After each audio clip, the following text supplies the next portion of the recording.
మీరు చూస్తున్నారు mister big బాబు YouTube channel. సొల్లుండదు, subject మాత్రమే ఉంటుంది.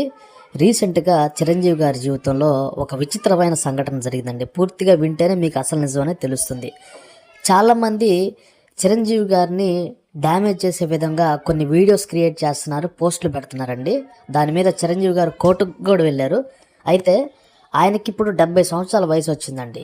రీసెంట్గా శివశంకర్ వరప్రసాద్ మూవీని డ్యామేజ్ చేసే విధంగా కొత్తగా కొంతమంది యాంటీ ఫ్యాన్స్, అంటే అర్థం చేసుకోండి యాంటీ ఫ్యాన్స్ ఎలా క్రియేట్ చేస్తున్నారంటే ఈ మూవీని డ్యామేజ్ చేసే విధంగా ఆయన ఓల్డ్ అపీరెన్స్ ఉంది అంటూ కొన్ని వీడియోస్ క్రియేట్ చేస్తున్నారు. ఆల్రెడీ తెలంగాణ గవర్నమెంట్ ఒక స్ట్రిక్ట్ రూల్ అనేది తీసుకొచ్చింది. ఎవరైతే సినిమా పైన తప్పుడు నెగిటివ్ రివ్యూస్ ఇచ్చి ఫ్లాప్ టాక్ తీసుకొచ్చే విధంగా మాట్లాడతారో వాళ్ళని ఖచ్చితంగా అరెస్ట్ చేస్తారు.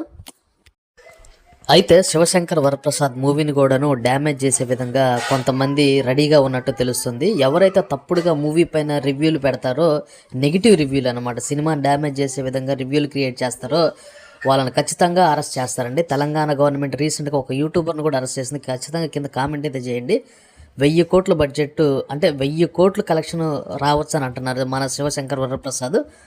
ఈ సినిమా పైన ఖచ్చితంగా భారీ ఎక్స్పెక్టేషన్స్ ఉన్నాయి. ఫస్ట్ 3 డేస్లోనే 1000 కోట్లు కలెక్ట్ చేస్తుంది అని అంటున్నారు. మీరేమంటారు? ఖచ్చితంగా కామెంట్ అయితే చేయండి. 200 కోట్ల బడ్జెట్ అండి.